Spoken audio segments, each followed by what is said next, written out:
오케이.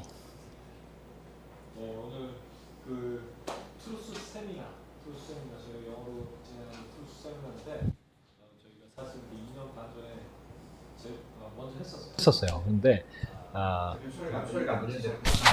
예. 안 나가나요? 이제 나옵니다. 예. 저희가 오늘 트루스 세미나로 이렇게 갔는데요. 사실 2년 반 전에 저희가 그 영어로 진행하는 세미나를 진행을 했었습니다. 그런데 그 코로나 때문에 이렇게 멈췄었는데 오늘 그 트루스 세미나를 재개하는 이 역사적인 순간에 여러분들 이렇게 함께 해주셔서 감사합니다. I'd like to use this opportunity to share ideas with internationals, and we'd like to introduce Korea, and we'd like to share issues, political issues, and social issues with internationals, and in that way we'd like to introduce our country and our history to internationals. And I'm really grateful for our forefathers have done for this country. So, and in a sense, the Trustforum is fighting against lies, different kind of lies. And one of the biggest lies in the world, I believe, is socialism. And the socialism that you guys are fighting this struggle in Latin America. And today I'm so happy to invite my friend Dr. Sergio. When I first, it has been, I think, 8 years, no more than that, 10 years we've been get to know each other. 2007. 2007, yeah. So it's been quite more than, I think, it's 15 years 16 now. years. Yeah, 16 years. We've been good friends. We've been good friends, and I heard a little bit about Colombia and the problems happening in Latin America because of the strong socialism. So 2.5 years ago, Sergio presented this presentation, but I think it'd be also nice if we share this issue together as we start this Truth Seminar again. So here I introduce you, Dr. Sergio. Please give your hands.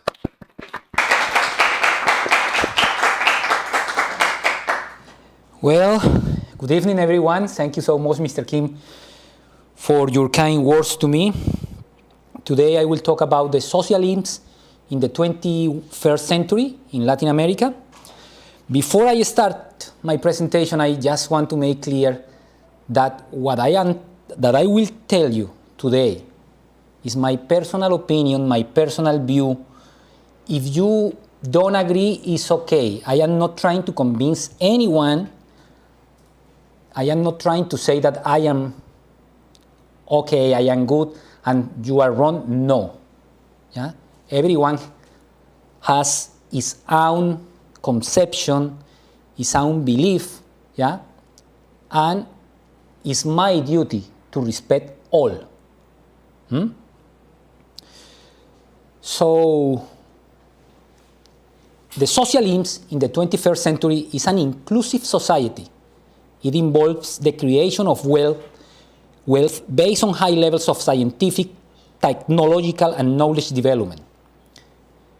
The wealth created is distributed with a high sense of social justice and broad popular participation in decision-making. It is a highly democratic society in which the human being is the central object of development. Now, this is the definition of the socialism in the 21st century. Before going deeply on the presentation, I have to say that I believe that every one of us has the same privilege and the same rights. Doesn't matter the beliefs, doesn't matter the faiths, doesn't matter the gender orientation, the sexual orientation. All of us are equal and we have the same rights and duties.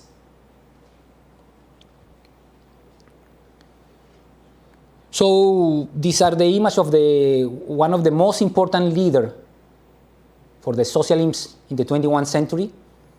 Yeah.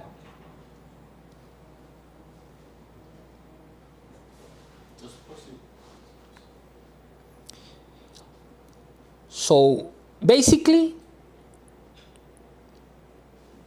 I will not say, it's not my perception, it's not my opinion, that the socialism is right now here in our society just because. No. We, the previous administrations in every country in Latin America, they plant the seed to make the socialism growing up day by day. Yeah? So it's not the fault of the socialist people. It's the fault that the people that are in control of the governments, they are, during the years, they have been doing something wrong that made the seed. Yeah? They plant the tree and the tree is growing up every day. So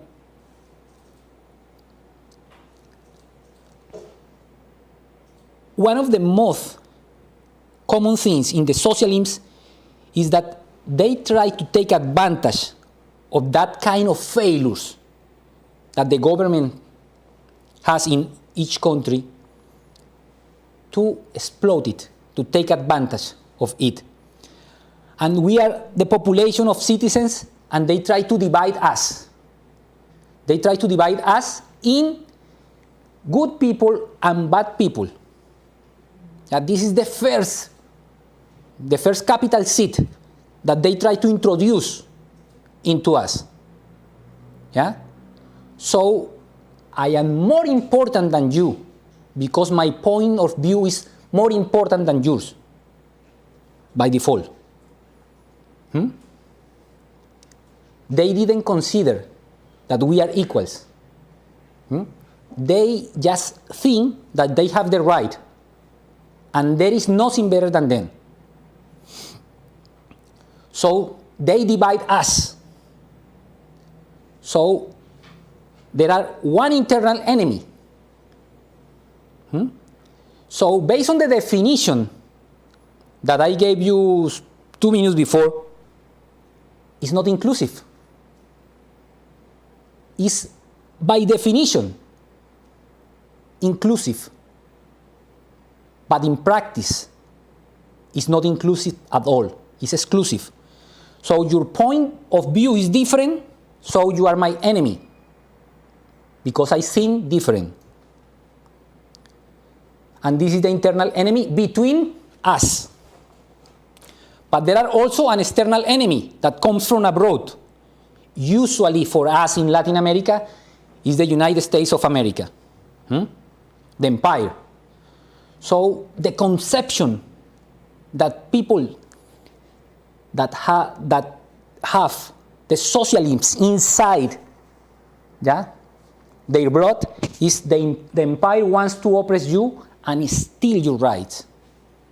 And this is how they start to vaccinate the people in order that they can join them.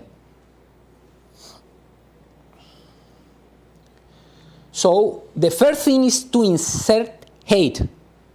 Yeah? So they divide the community, the society, in people and anti-people. And in my point of view, it's not true. It should not be like that. So they divide the society, and people are honored, disinterested, and they never make fails. They never make mistakes. And the other people, they belong to oligarchy, plutocracy, Yankees from United States, Spanish people that doesn't have any rights, and local entrepreneurs. Why local entrepreneurs? Because they are the seed to produce money.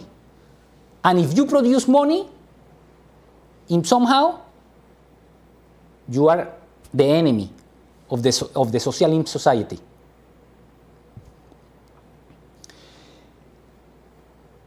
They leverage their ideology because they forgive thieves, acts of corruption, usually there is a common thing in countries in Latin America is that just when they took the power, but making some tricks, they changed the constitution. And after changing the constitution, in my personal view, everything is lost. Because they will take all the powers forever and ever. They control the media. Yeah? They control the social media, the news. They control the information society. And you can see every day on the news that they publish the news in favor of the socialism. Yeah? And if they are something controversial, they try to leverage the balance to the left side.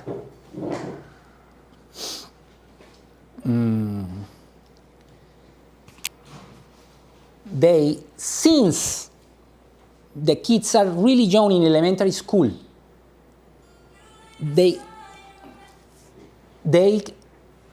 make the whole process of education towards the mind of the young people, the kids, towards to the socialism.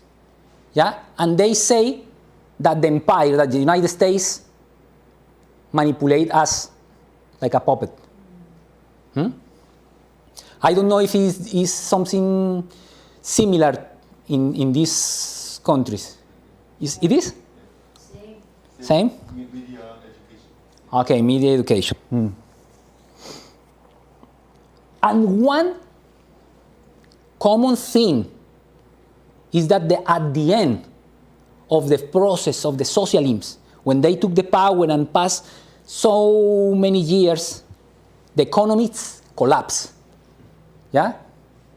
The economies of the country collapsed. Here we can see some leaders of the socialism in Latin America. The former president of Ecuador, the former president of Brazil, the former president Nicaragua, Argentina, Bolivia, Venezuela, Uruguay, and Mexico. Just to mention a few of them.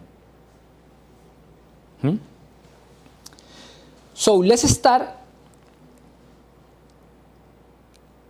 remembering this part, changing constitution, as a common thing for the governments that are under socialist political parties.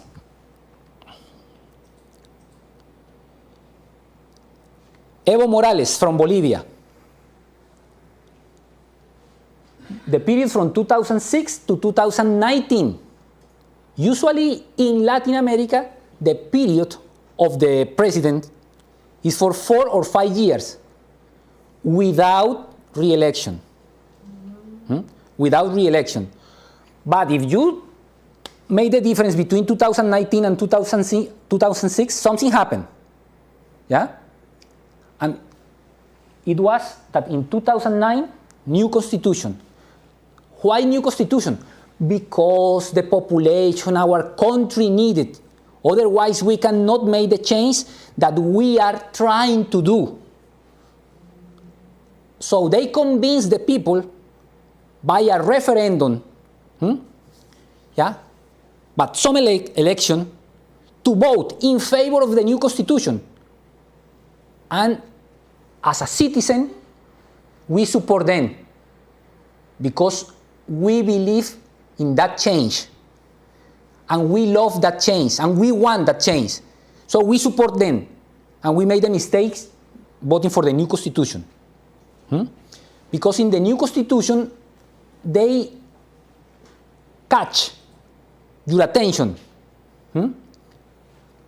What you like, what you desire, what you want, what you wish. But at the same time, they put another things that are not good. For example, the re-election of the president.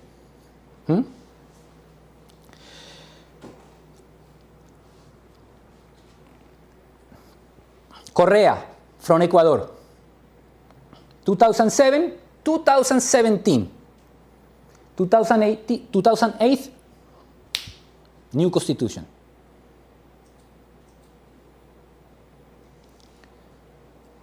Hugo Chavez Frias, maybe the most famous one.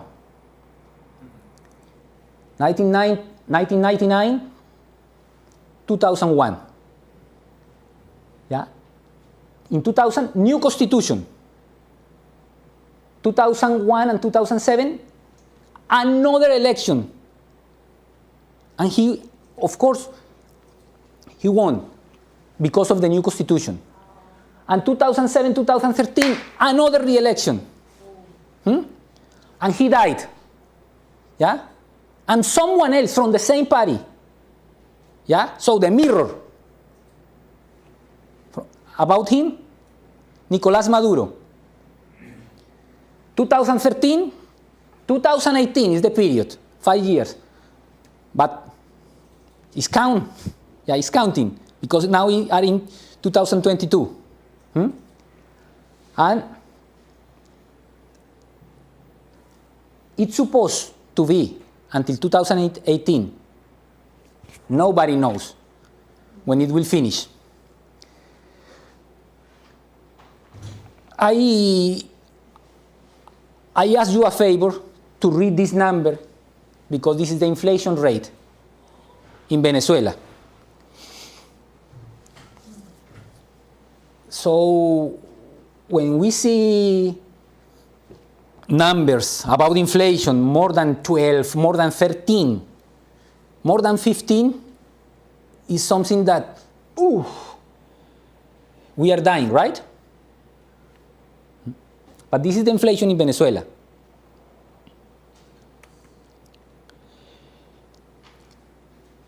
Peru, Chile, and Colombia. Peru, Chile, and Colombia, in common, they had, just few days ago,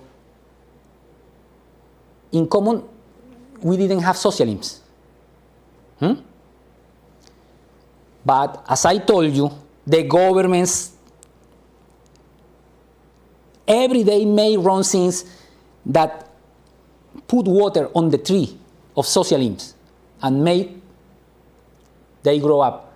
So right now, Peru is under socialist government, Chile also, and Colombia will define this Sunday, and is almost in this moment the candidate from the Socialist Party is almost the president. Is almost the president. I hope, in my understanding, please no.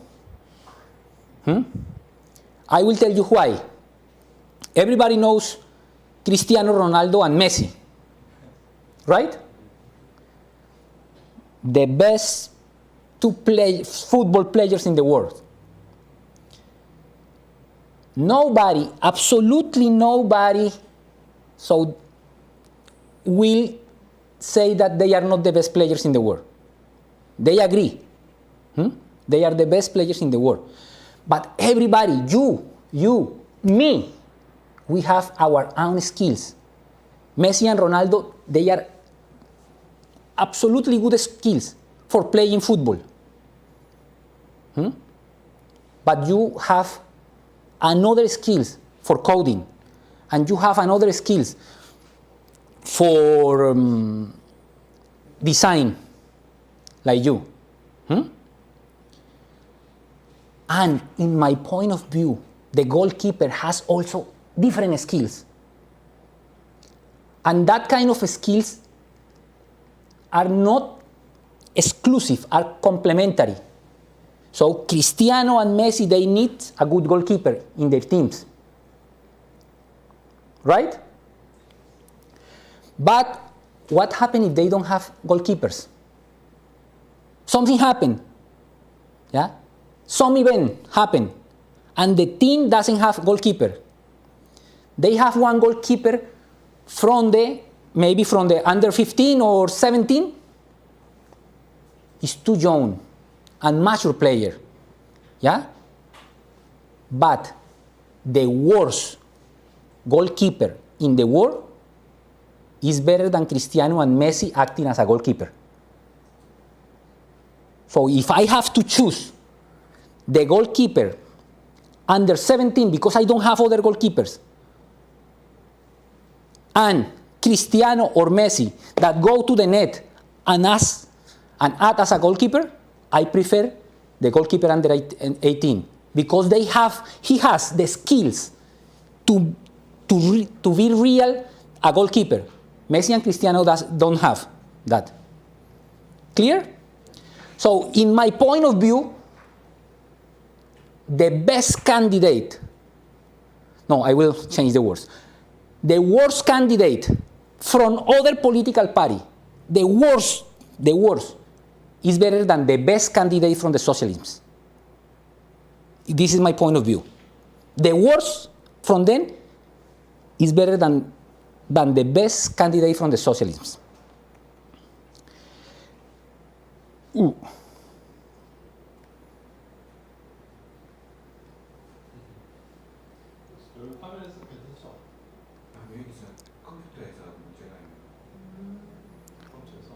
Okay, let's try to. The president of Chile and the president of Peru. The president of Chile from 2022, nobody knows. Yeah? Because now there is a plebiscite for the new constitution in September 4. And what will happen after new constitution? Nobody knows. Yeah? So the new constitution in countries in Latin America, it means that you will shoot your feet. The cure is worse than the disease.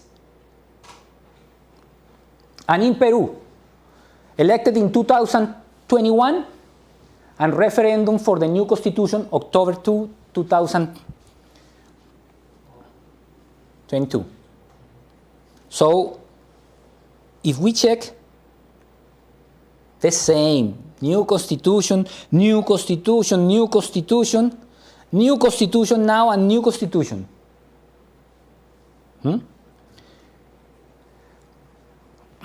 López Obrador from Mexico, 2018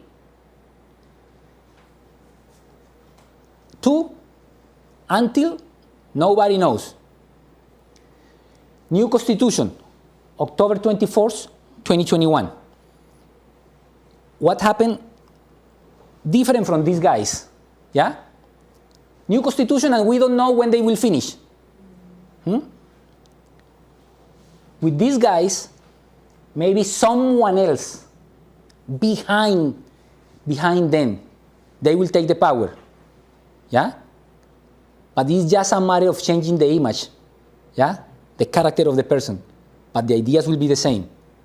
So, it's something that they will take the power and they will never, never, never, ever leave it.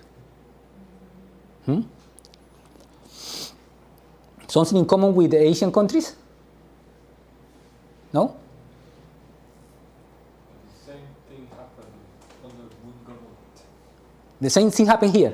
They tried to do it. They try. They tried, but it was very unsuccessful. Okay.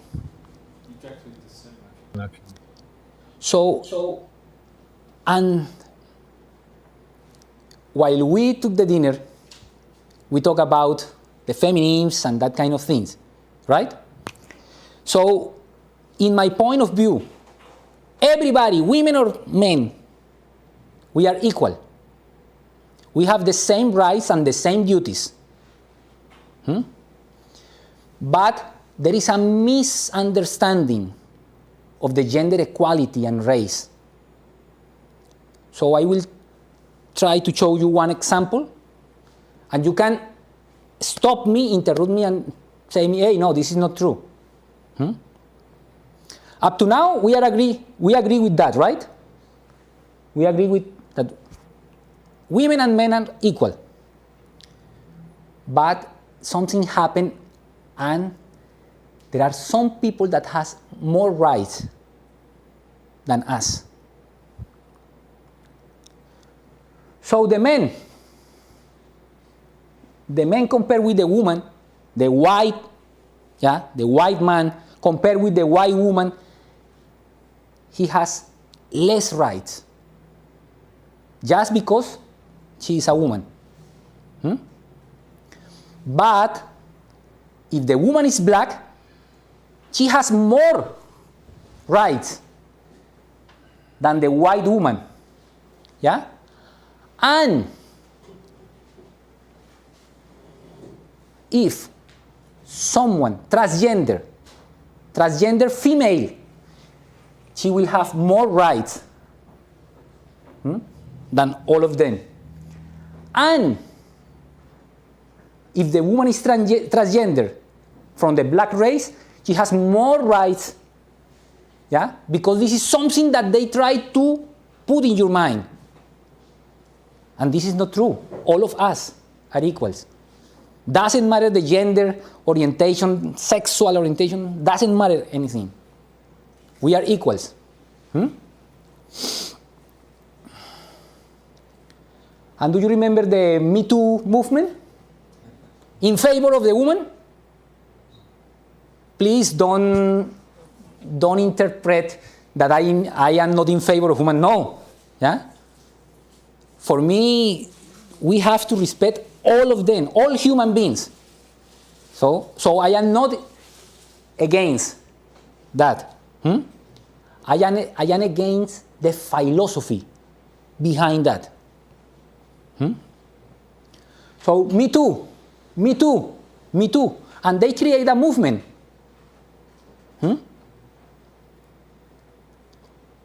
Making us believe that if something happened to the woman is more important than if something happened to the man. But what happened here? Johnny Depp and Amber Heards. There was a legal problem. This guy was the worst guy in the world. Yeah? And at the end, he won. Yeah? So the bad person in this history, according to the justice, not to Sergio, according to the justice, is the lady. And I didn't see any movement around the world that create a Me Too for him. It's true or not? Any movement. Just make maybe some comments, wow, such a poor guy. But nobody in any place of the world create a movement, Me Too, for Johnny Depp.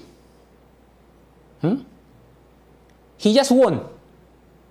And maybe some people, wow, that lady treats him in a very, very bad manner. But what would happen if it would be the opposite? The worst guy in the world, he doesn't deserve anything. They have to go to the jail. For sure. And as I told you, up to now I didn't see any movement, any Me Too for him. So these are the countries in Latin America. Of course, I skipped some, but with the blue color, the countries that right now has different government from socialism, and in red color from the socialism. This country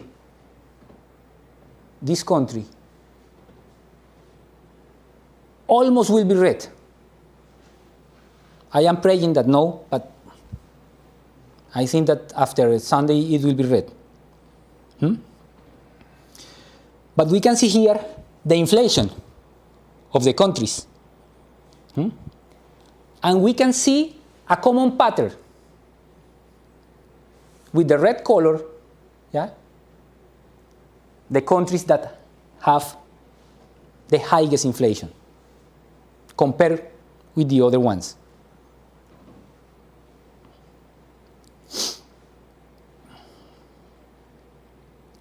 Any question up to here? Which number is Colombia? Colombia is 9.2%. Why is Nicaragua? Because they didn't publish the data. Because they didn't publish the data.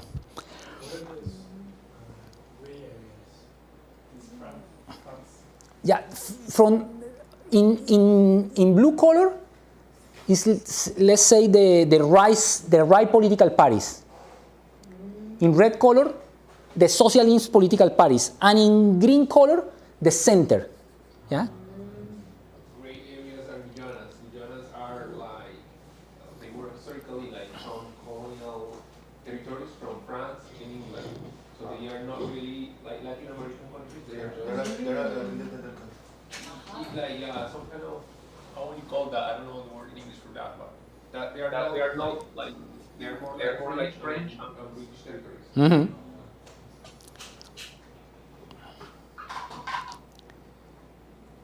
I learned this in Korea during my master and PhD, the Cobb-Douglas production function, that it is widely used to represent the technological relationship between the amounts of two or more inputs, generally, oftenly, physical capital and labor, and the amount of output that can be produced by those inputs. The Cobb-Douglas production function is a neoclassical approach to estimate the production function of a country and thus projects its expected economic growth. Economic growth. Basically, this is the mathematical approach. Yeah? The function of labor and capital to produce output. Y is the output. And this A is the technological change, what we call total factor productivity. And total factor productivity is a measure of the effect of economies on scales in which total production grows more than proportionally as the amount of each factor of production increase. In few words, if I increase the amount of labor, how many more outputs I will get. And the same, if I increase capital, how many more outputs I will get. And for this presentation, I download, yeah, the capital and labor of the countries and calculate the total factor productivity. So this A. Among 180 countries, Venezuela is the worst one. Venezuela is the worst one, and I didn't put all because more than 20 slides, yeah. But just to show you something in common. Venezuela is the worst one. Do you see here, Ukraine?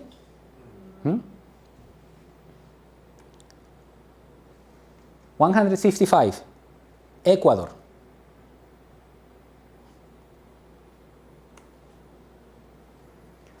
Honduras. Honduras has not socialist party government,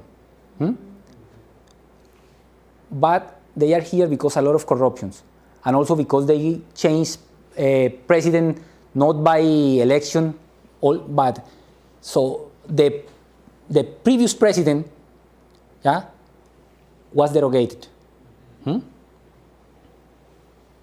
Nicaragua. And this is all. Yes. So if you have any question or something, just let me know. As I told you, it's my personal view. No, yeah. When was the last Hard data. Because Ukraine, is that after the war broke out or April. April? April 22.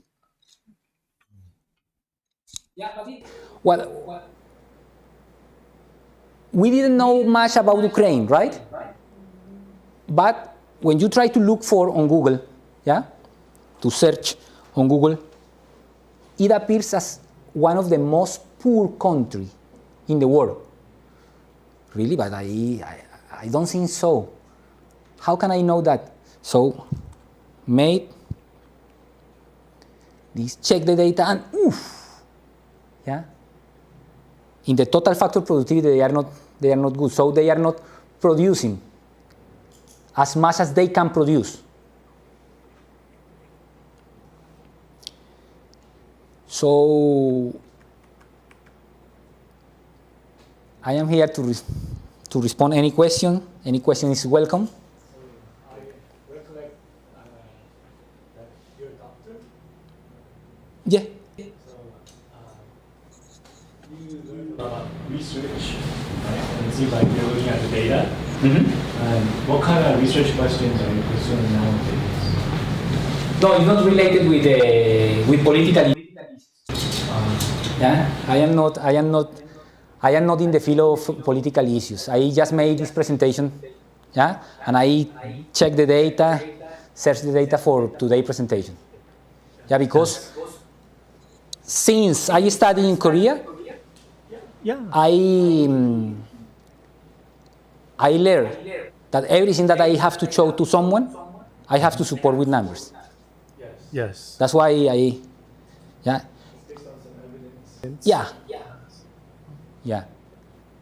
And what is your main takeaway after considering the data? Sorry, could you repeat that? So what do you think is, the main takeaway after examining the data that you have shown us today, that socialism has Socialist some economies. effects, on the economy?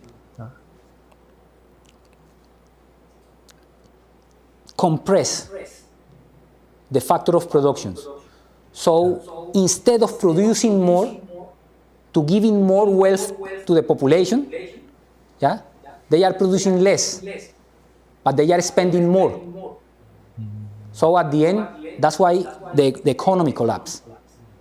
Then why is that? It's like when you have money in your pocket.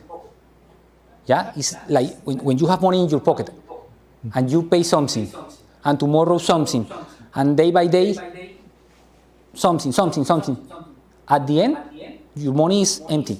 Your pocket is empty because you didn't put money here. I understand, but then I guess what worldview of socialism results in that? So why is it that socialism is associated with this type of economy? Or why does socialism cause the economy to collapse the way that you suggest? Because when you receive something by free or by subsidized, yeah, you don't care about what you have to produce. So at the end, you will have less for dividing in many people because you don't produce. You accept that you will receive something by default, but you will not put all your efforts to make the economy growth. Yeah? If you don't have the incentive to receive subsidized, to receive money that you didn't work, yeah? If you don't have that kind of incentives, you have to use your brain, yeah? And you have to produce something, and you have to produce something for the society. And the same happened with the other guy and the other woman, yeah? This is a change, yeah? And at the end, there are capital flowing on the economy.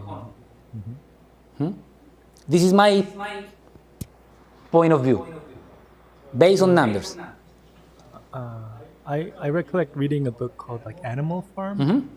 So would that kind of portray what's happening within the socialist countries? Mm-hmm. So is there some like uneven distribution of the wealth too towards the later years of Well, the country? the issue is that we made a lot of mistakes. The current political parties that are on the government, they make a lot of political mistakes. And the only exit that you have in mind is the door of the socialism, because they convince you. Yeah? They convince you. And you, it's like fishing. You catch. Yeah, you have catch to the fish fish. for yourself, The fish. not have other people fish for Exactly. you. Then you have to teach the citizens how to fish. Exactly. Exactly. But if you teach them, you need to give them the cane, you need to give them the bait, because that's competition. So maybe that approach is like the way some governments are trying to reach out in the South American countries, I guess. That's the thing. We have a perspective of socialism. Actually, I'm confused, Sergio. In your perspective, in your perspective, I see that socialism is a political issue. That's what I get from your presentation. But I do think socialism is not exclusively a political issue. That's how I get. You see, it's just my perception. Do you think? I think socialism is more of a economical approach that has some branches on social issues and even some. No. Because what is your definition of socialism? Your definition of socialism? My own definition. Yeah, sure. That everybody must be equal. Okay, that is socialism for you. Socialism. So that's if everybody has to be equal, isn't that a good thing? No. Okay. Because all of us everyone has his own free will. Yeah? So if you are a lawyer and I am computer science engineer, we are not equal. Yeah? Okay, but in terms of rights and In terms duties, of rights and duties, we are equal. okay, that is a social thing. So isn't that socialism for you? No, but the issue is that they try to make everything equal. And at the end they made the equal for everybody, but from the bottom, not from the top. Yeah? So we have some poor people that deserve to be taken into account. Doesn't matter the political party. Yeah? But they made the baseline. Yeah? And after some period of time, that baseline increased from the lowest. Yeah? From the lowest, not from the top. That's why when you see the numbers, the rates of poverty in Latin America, after the socialism, that kind of rates increase. Why? They promise that they will change everything to be better in their countries, but at the end, no. But in that regard then, why is it that our country, because we come from the same country, why is it that our country that has always been led by right-wing parties is so unequal? Colombia is the third most unequal country in the world, after Haiti and I don't remember the African country, yet we are the third most unequal country. You know, so 1% of the population has more than 80% of whole wealth, and we have been always governed by right-wing parties. And I think that then is when I say, okay, maybe it's not a political issue, it's more of a econometric thing. It doesn't matter who's really in power, it's how is this person, how is this leader, either right or left, which actually I do not care much, is managing things. This is a technical thing. Do we have, because I think your perspective is quite from the political approach, but from the let's call it the technical way, the econometrical way. That's what I think is the problem is actually laying. And that's the thing. That's my perspective. But in your terms, you see, for example, in Colombia, we had a change in constitution, year 2006. President Álvaro Uribe, who is actually at this moment, is a very hated person in the country. He's an extreme right person. He changed the constitution because he wanted to re-elect himself, and he got himself re-elected. He extended the period. He changed. He's following the pattern that you described here from left-wing presidents. So this person did that, and actually the next president was elected by him. You remember? And then the next president, the current president, was also elected by him. So aren't right-wing parties and left-wing parties doing the same? Maybe we can't call it socialism because it's right-wing party, but I think that's the same. Well, with the first part that you told us, I cannot agree more than that. Yeah, absolutely agree with you. What happened in 2006? Yeah, it was not a change in constitution. It was a change in one article of the constitution. Okay. Yeah, that they modified because just they wanted. Yeah, Really? without any Justification? any justification. Just the justification was, no, we have to continue, that we have to keep fighting with the illegal armies. It was just like that. But does it make it justifiable? Can they I don't think modify? so. Okay. I don't think so. But they modified it. They did the change. They modified. Yeah, I will tell you what is the difference. Yeah, and they changed that article, and they re-elected. And they re-elected. In 2010, again, yeah, we want to modify this because we need to continue keeping fighting with the illegal armies because the war was not finished at that time. Yeah, It's not. Okay. but the justice power say, hey, no, you cannot do that. Why not? Because the constitution. Yeah, you modify once and you cannot modify more. So it was like accepted or accepted. And as you say, he made everything to continue in the power with another guy. That's what happened. Yeah, We have it was happened. But on the other hand, in this kind of governance, it's not the modify of one article, it's the modify of the whole constitution. Actually, yeah. Yeah? Rafael Correa did not, well, in my understanding, he did not change the whole constitution. He did the same, something similar to Álvaro Uribe in Colombia. He changed some articles, trying to extend his mandate, which he did actually successfully. So maybe he was not stopped by the Supreme Court as it happened in Colombia in 2010, as you're saying. So my point is is socialism, and just to wrap up, is socialism exclusively from left parties? Because in my perspective and experience in Colombia, socialism is actually there in right-wing parties. That's my belief, my thinking.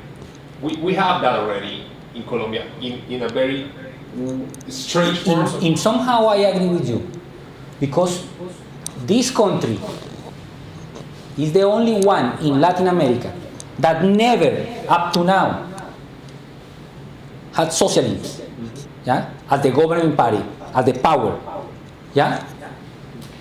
But during the years, every administration, each one, they are making all the efforts possible to put the socialists in the power. Correct me if I'm wrong, but it wasn't Peru, was the president of Peru? Pedro Castillo. Yeah, the Japanese, Fujimori. Yeah, was in power for some time and he was ousted by the internal citizens. Yeah, but it was a little bit difficult because he took the power by the force. Yeah, but socialism is normally not only for who has equal rights, but also, to my understanding, dictatorship is also kind of it's like a socialism because there's no the most basic constitution of all countries is you get to vote for the government. That is God-given right for anybody in the world, if I'm not mistaken. So if you think, I'm kind of confused. Dictatorship, socialism is kind of it's in the same basket, in the same area. If that is the case, then Peru should not be on that list of non-socialist countries. That has, if you're looking at like 10, 20 years dictatorship, like you said up front, Peru is one of those countries. I'm not very familiar with the Latin American history, but Peru I've seen constantly on the news, so I was just wondering how come you put Peru out of that list? Because before the Pedro Castillo president, there were some protests in Peru. Yeah? And the president at that moment, out. Oh, yeah? I'm sorry. But also Chile, Augusto Pinochet was one of them. One was a dictator who killed a lot of people, a lot of opposition party. So, Yeah. What is the difference between those two between dictators? What is the difference? In my understanding, as you say, Augusto Pinochet in Chile. I forgot the dictator here before Fujimori. In Chile was No, in Peru. Because Stroessner was in Paraguay, Videla in Argentina. I forgot the name. Yeah? They are from the extremely right. Yeah? And what is the difference between the extremely right and the extremely left as a dictators? Yeah? Is that in some period of time, in some point of time, they will leave the power from the right side. Yeah? But from the left side, it's almost impossible that they leave the power. Pinochet made a referendum asking to the people, do you want that I continue or not? And people say no, and he left. Yeah? But from the socialist point, yeah, they will never give you the power again. Why? Because with this kind of new constitution, they create the atmosphere, the environment to show that everything is democratic. Yeah? So you're saying the difference between Peru, Chile, and the current leftist parties that they left the leadership, the power. In some point of time, yes. Yes. But they create, through the new constitution, the tools to keep the power legally in front of the people, illegally in front of the society. Because nobody can say that they didn't win the elections. They win the elections for sure. See? If you count the votes, the people vote for them. Yeah? But they create the atmosphere that people vote for them. For example, in Venezuela, when Hugo Chavez traveled around the country, and he found so many poor people, so many, not 1, 2, 3 that we can count with cents or thousand, no, more than 1,000 of poor people suffering the worst poverty in the world. And what happened with you? No, I don't have a house, I don't have studies, I don't have how to pay the studies for my sons. Yeah? Okay, please, you, take an over of this. At the end, one house, for free. Yeah, for free. And money to help the guys of this family to study. Right? But the economy was not growing up. The economy was paralyzed. And what happened? From that family, the owner, the lady, maybe 3, 4, or 5 kids or children, right? Without father, because the father just made the boys, and after that he avoid all responsibilities and travel maybe to another place, yeah, to live the life with another woman. So by the time passed, what happened with this lady? This lady loves with all her heart Hugo Chavez. And what happened with the 5 kids? The same. Because they received the help from them. And there is the time of election. They will vote for whom? For Hugo Chavez. Yeah? So this is not a fraud. This is, yeah? But they are not producing anything. They are receiving the money for free from the government. Yeah? And the economy collapses. Yeah? Because day by day they will receive that. And they will, with all the reason, because they suffer the poverty, without any help, without any kind of help from the government. Yeah? And at the end, one government comes and gives a little bit, but at least gave something. At least. And he took the feelings of that family. 1, 2, 3, 4, 5, from one house. All of them will vote for them. Yeah? They create the atmosphere to win all the elections in a democratic way. But I have a question. If you say that they created like the proper setting for installing themselves in the power, how can we see that the opportunity? They are just taking advantage of the situation. But the situation was created, like in the aforementioned, they were created by right-wing parties. And I'm not saying like they just created on purpose. I mean, poverty is everywhere, even in first world countries. But if these people are poor and the discontent of people is generalized in the country, it's because the party at the moment really mismanaged and did a really terrible job. And usually these are right-wing parties, which are not socialist in your perspective. So I want to say, is socialism a political issue? Does it come, or is it rooted in a political perspective? Or do we have to find socialism in the opportunity that some people find in the inequality that is in the world? Because that's how they do it, and that's my perspective. The socialism actually first started was by Karl Marx and was somehow modified by Stalin. So Yeah, in fact I cannot talk much about it because it will take a lot of time. But what Camilo said is true. In our country, during the whole history, no socialism. And we are in one of the worst conditions now.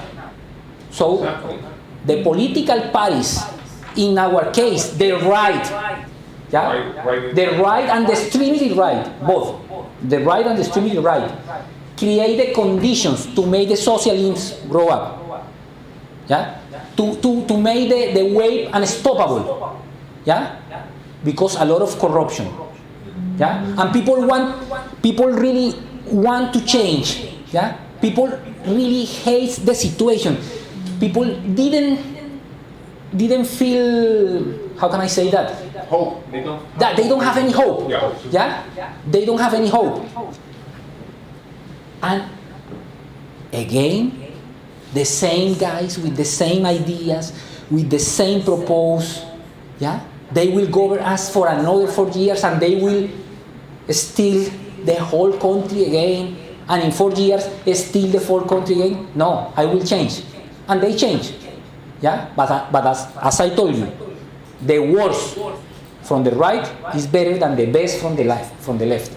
But I think the reason that he says it like this is that so socialism is in essence, just the dictionary definition is social economic kind of issue or no, not an issue, but a method of social and economic life, basically. And in order to make socialism possible, you need to follow the Marxism way of having a dictator, basically, to make it happen. But the reason that he says that the worst from the right is the best from socialists, basically, is because socialism as a philosophy So socialism as the method, I guess, and the philosophy backing it does not have any means of supporting a country or allowing it to develop. And that's why he's saying that socialism is the worst thing that can happen. The thing about socialism is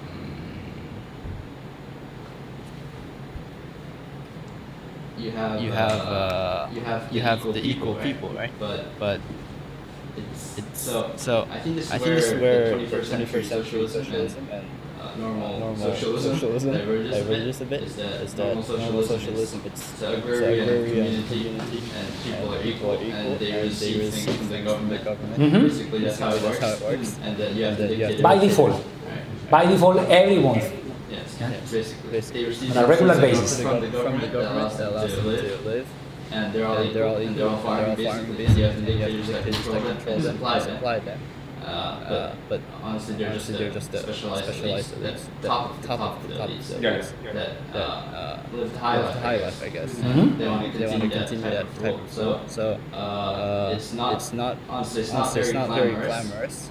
If you take out the equality part, I guess, where the normal socialism, because everyone's farming and everyone's poor and everyone's not motivated. That's basically what socialism is. So that is not a way to save the country or allow it to develop. That's why socialism is just not acceptable in running a country. And I'm not sure about 21st century socialism, but from what I've heard today, it's basically more advanced and righteous and developed and rich type of socialism. I'm not sure how that's possible, or how they claim to make that possible. But I'll have to study more on that. But I have some questions for someone of you that can answer to me. What happened in Korea to avoid the new constitution proposed by the Socialist Party? They don't have enough number. You need about 200.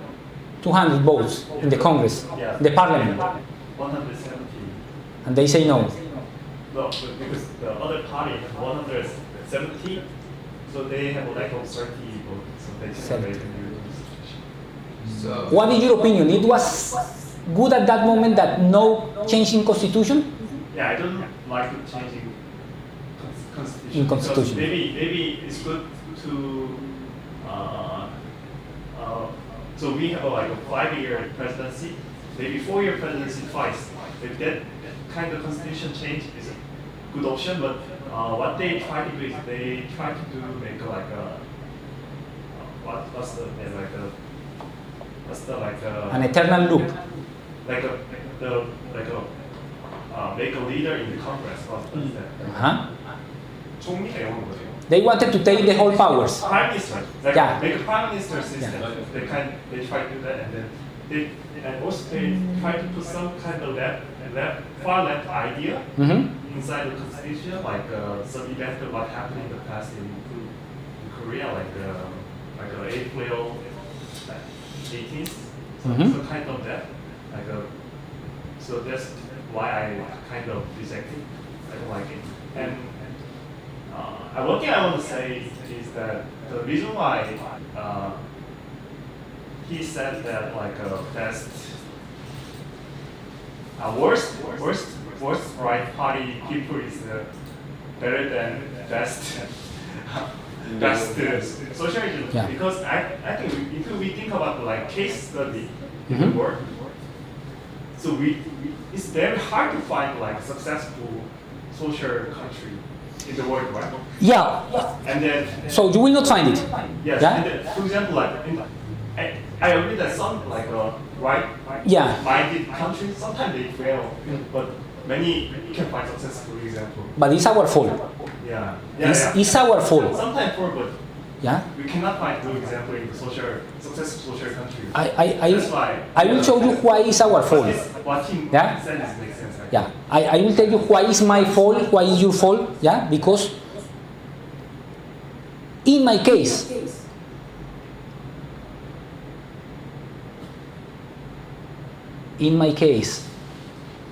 I try to show everything by numbers. Because numbers never, never, never, ever will tell you lies. Numbers always tell you the truth. Even if you manipulate it. Yeah? If you manipulate it, they will shout, "Hey, I am manipulated." Yeah? You can manipulate it in many things, but they will tell you, "I am manipulated." So numbers always tell the truth. Yeah? But why I am telling that is my fault? Yeah? Because I explain everything in numbers. The socialist leaders explain by storytellings, and storytellings are more convinced than numbers. Yeah? No, but I cannot explain by storytellings because I don't know how to write in a proper way. They know how to write in a proper way. Yeah? They don't need numbers. Yeah? They need histories.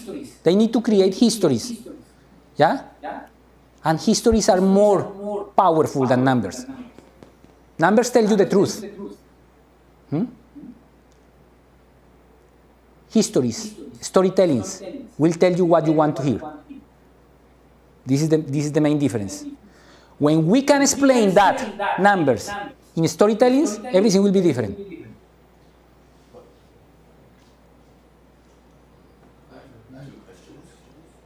first is which country has the highest ranking in productivity?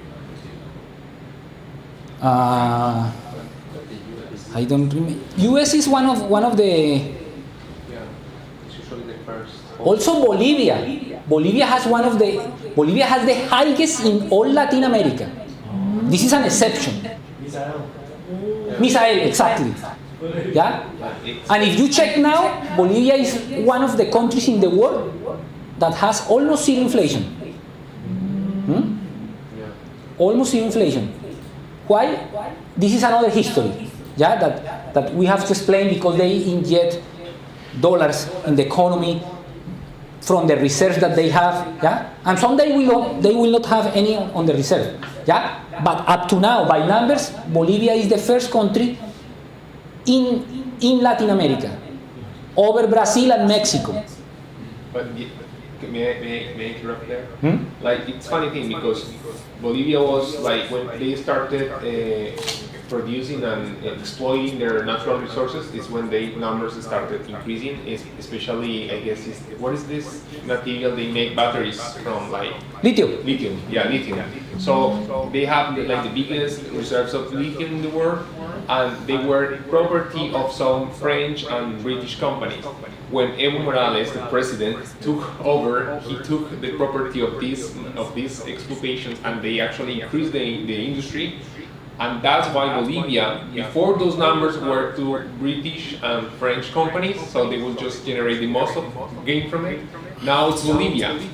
So again, I think like when we try to see the means, because in my perspective, socialism, which is the central topic of this discussion, does not have like a specific general spectrum. Yeah, it's not right, it's not left. Socialism is the control of means of production by any specific leader. It doesn't matter if it's leftist or rightist. It's not really relevant in the end of the story, because it's how these people decide to solve the problem of equity. Yeah, that's the big issue. We know that the state is actually the function of the state is worried about the increase of equity. The preoccupation of the private sector is a generation of capital, a generation of productivity. So he did that, Evo Morales did that, and that's why Bolivia increased. Is he leftist? Yeah, he did that. He's a leftist, but he generated some increase. So that's why when I question myself, okay, is socialism a problem or is exclusively related to left? Is that a thing? So it's not a political thing. That's what I'm trying just to conclude. It's not factually. It's not a thing of the left. There is socialism. There is socialism from the right, and actually it's the same thing. It's really bad. Coming from the left, coming from the right, it's the same thing. It's really bad for people because it's a forced equality. It's a equality force of outcome. That's the point. Yeah, I will complement that idea of Camilo with numbers that I don't have here. Yeah, but here he highlights that we didn't have any any socialist government before, up to now. Yeah? But the corruption perception index that measures the corruption, the perception of the corruption around the world in every country, we are one of the worst. Yeah? We are one of the worst. So Camilo say that people doesn't have any hope. Yeah? That people feels that nobody changes and will worse. The situation will worse. So change to the other party. Try to make something different. If you are making the same every day, you will get the same results. Yeah? This is a rule of the life. If you want to change, you have to do something different. So the people will go to the other party. This is by default, by nature. And that's the situation now. It's not because, no, we are the best country in the world, everything is perfect, and I don't know why they want to change. I don't understand why they don't want to change. Of course I understand why they want to change. Yeah? My perception is, please, we will have another opportunity in 4 years. Yeah? If we change now, we will not have any more opportunity in the future. Yeah? At least one of these corrupted guy that he will not give us any hopeful, he will change in 4 years by another one. Maybe better or worse. But for sure he will change. If we go in another direction, maybe, yeah, maybe it's forever and ever. We don't know until when, but for sure more than 10 years. Say something. So, when we're going into this topic, I think we need a more accurate idea of what we're But talking in this about. case, we're talking about socialism. So economic failure and corruption and even dictatorship. I don't think they're exclusive to socialism. No. They could definitely happen in, you could say, right wing or just any other Yeah, party. all of them complement each other. Yeah. Any other party could fail economically. Any other Absolutely. Party could take rise of a dictator. Any other party could have corruption. So it really doesn't matter what the party is. The characteristics that you were talking about, they could happen in any party. But when we're talking about socialism, what he was just speaking about, that there is no hope once the socialists take over because they remove the freedoms. That's one of the bases of the philosophy, that you need control over the people. So socialism limits the freedom of the people, I guess, and takes them into a society that they want. And the they that I'm talking about is the dictators, I guess, and the party that is with the dictators. So that is why socialism is a very big problem that should not happen, because despite all the glamorous things they promise, I guess, they just have no way of getting a country off the ground. And yeah, the only people that benefit are the dictators that enforce socialism, I guess. So it's a very complicated issue, because if you look at places like China, they're communists, but they're very economically successful. But if you look in their history, it's filled with a lot of cruel and gruesome stuff that probably shouldn't happen. But if you look at their economic success, then it raises more questions, I guess, than it solves. So I don't think that we can wrap everything up in just one lecture like today. Yeah. But there is definitely a lot more regions we need to talk about. Yeah, here, Mr. King has the presentation. There are 3 links on YouTube, short videos, 1 minute, 2 minutes, something like that, for Colombia, Peru, and Chile. And you can check the coincidences. Yeah? That is almost the same umbrella that cover all of us. Yeah? In a short videos. So I think that Mr. Kim will distribute the presentation. So if you want to check this. 네, 자료. 네. I think that basically socialism emphasizes equality. And what is equality? Government decides. It is actually decided. The status of being equal is government decided by certain kind of power. So they try to implement it to society. But a free society, democratic system, they basically value one's freedom, and in the economy they put one's freedom, the freedom to choose as the most important value in economy. So they have different tendency of developments. So when you pursue socialism, you tend to distribute, actually using up what you have, not for investment, but for the current need. But in the free market system, you need to create certain kind of value of the society. So you use the government focuses on how to create different values and different and additional interest in the market and the society. That's why I believe socialism end up being poor. So I think this kind of the communication is very interesting because we have very different backgrounds, and Camilo and Sergio has been through the society, the Latin American socialism. So what I was fascinated by Sergio's presentation 2 years ago. Not today? I was already impressed. Was that what he was presenting was exactly happening in South Korea under Moon regime. They tried to change the constitution, though they failed. It was kind of there was high risk that they would have succeeded. So I was very much worried. And then they are manipulating media and education, and then once they get power, they try to make it as kind of sustainable regime. Yes. They claim to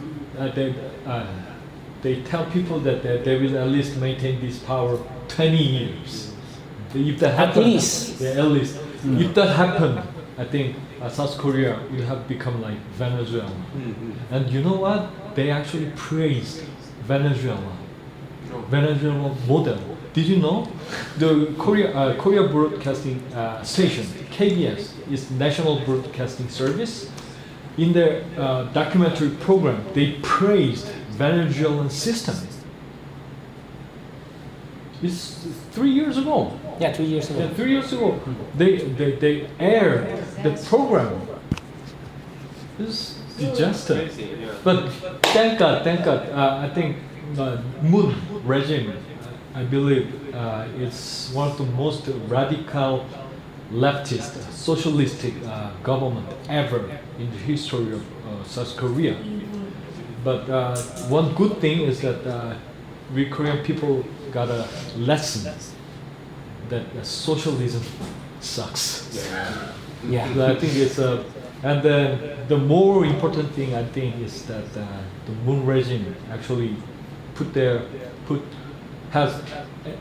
they are denying the legitimacy of Republic of Korea. Yeah, I agree. But how do you get this conclusion? How do you get this conclusion? Because you taste it, because you experience the socialistic government. Yeah. So we have to taste it. But you don't need. No, you don't need to. But you don't need to. No. Of course we don't need. But you don't need to actually. But that's why we are studying it. Sooner or later, this Sunday, or in 4 years, yeah, sooner or later, It will happen in it will happen in Colombia. Gosh. Yeah, you say, wow, I feel that we really don't like socialistic after Moon Jae-in. Yeah, you say that. But why? Because you taste it, because you experience the situation. So we didn't experience that up to now. So sooner or later we will have to experience by our own and suffer the consequences by our own. So I feel so sorry. me too. I know that, for example, if we can escape this Sunday, okay, it's a little delay. It's a little delay. 콜롬비아에서 이제 좌파 대통령이 탄생하면 콜롬비아의 미래도 참 암담한데. 네. 왜 콜롬비아지? 아니 너무. 네, 미래 조금만 어려워요. 미래 콜롬비아의 미래 조금만 어려워요. 어려워요. And I really get to know that Sergio loves his country. I think most of the internationals who is studying in SNU, especially who has been working in government, I felt that they have strong love for their country, and they really want to study in Korea, and they try to learn about Korea and how they developed, and they try to implement it when they go back. I was very much impressed. But for my friends, for my international friends, I think the growth of South Korea is because we chose right system, the free democracy, and free economy. But more than that, I think those kind of success was possible because of the blessing of God. So without the blessing of God and without the prayers of the Christians, I think this kind of success was impossible. So you guys should know the Christian leaders and Christian people, how they devoted their life to establish this country. For example, the first president of Korea, Ri, was Christian. But around the time, the Korean Christians was just 2% of all population. But it happened to be like that. So because of him, even though Korea is kind of secular country, we started our first Congress with prayer, and we pursued. We tried to build up a country based on kind of Christian values, like dignity of human being and freedom, with responsibility and truth-based country. So I really want my international friends to realize this basis, this foundation, rather than just studying the developments inside. So, any last comments, my friend? No? No? If you have any comment, please let me know. 없어요? Yeah. I really appreciate your presentation today, Sergio. Thank you, Mr. Kim. Camilo. Sorry. No worries. And it will be really interesting if you have another presentation maybe next month. Whenever you want. And My pleasure. thank you. Whoa. And I think, Daniel, why don't you prepare some presentations? And I think a lot of international students are kind of, they try to get to know about South Korea. And they are kind of, I realized that lots of internationals wants to know about South Korea more in deep, but they usually do not have opportunity. Yes, So right. if you prepare those kind of presentations, someday I can do it by myself as well. But I think, if you prepare something, it would be great. So in that case, invite more internationals, please. Okay. So I'd like to establish this gathering maybe once a month, a regular meeting, and so this floor is kind of open for any discussion. So let's meet often, my friend. Okay. Okay. 가면서. Any other comments? Comments 하실 거 있으세요? I really enjoyed the presentation. Wow, thank you so much. It's good to hear that. 오늘 저기 방송으로도 actually we aired this presentation on YouTube, but I think because 여기 가시입니다. yeah, 가시입니다. 네? 가시입니다. Up to now? 없으나 Okay. But 그런데 그 저기 통역이 없으니까 방송 보신 분들은 조금 한국 분들이 많으시니까 그 통역이 없으니까 이게 조금 많이 보시다가 나가시기도 하고 그러셨던 것 같은데 이게 뭐 그 영어로 자유롭게 하는 것도 좋은데 그 발표는 그 통역이 있어도 좋을 것 같아요. 발표는 통역이 있어도 좋을 것 같아요. 그리고 통역하는 것도 사실은 연습이거든. Because we have lots of audience on YouTube, but they are mainly Koreans. So I think they need some kind of translation. Okay. So I think next time if we have this kind of presentation in English, I think it will be very nice if somebody gives translation. Translation. And I think delivering translation is also a nice practice for students, for young generation. In life? Yeah. In life? Huh? In live translation? Yeah, live translation. Wow. Yeah. So I think we have a lot of people who can do that. 영찬이? So Okay. 다니엘도 한번 해봐요. 통역 많이 해봤어요? 아니 많이 안 해봤어요. 그 설교 통역 같은 거 하면은 사실은 이렇게 되게 많이 느는 것 같아요. 이게 난 많이 하지는 못했고, 그러니까 그 영어를 한국어로 하는 통역은 몇 번 했었었는데 그렇게 좀 계속 훈련할 필요가 있긴 한 것 같아요. 그래서 이 시간을 그렇게 좀 이렇게 활용해 보면 좋을 것 같아요. Great idea. 그래서 오늘 저희 방송으로 같이 해주신 분들 많이 계시지는 않았지만 그래도 감사합니다. 저희가 이거 말씀이 들리나 모르겠네. 감사합니다. 그러면은 저희가 다음에 또 뵙겠습니다. 다음에 또 뵙겠습니다. 예. You can say hello to your family. Mami, estoy triunfando. 네, 그럼 오늘 발표는 이것으로 마치도록 하겠습니다. 오늘 함께 해주신 분들 감사드립니다. 네, 감사합니다.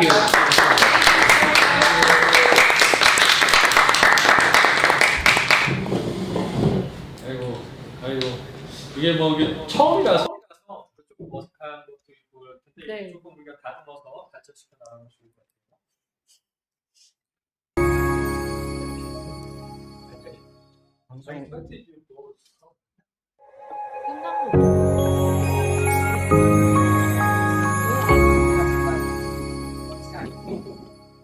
And also choose vote for the Socialist Party.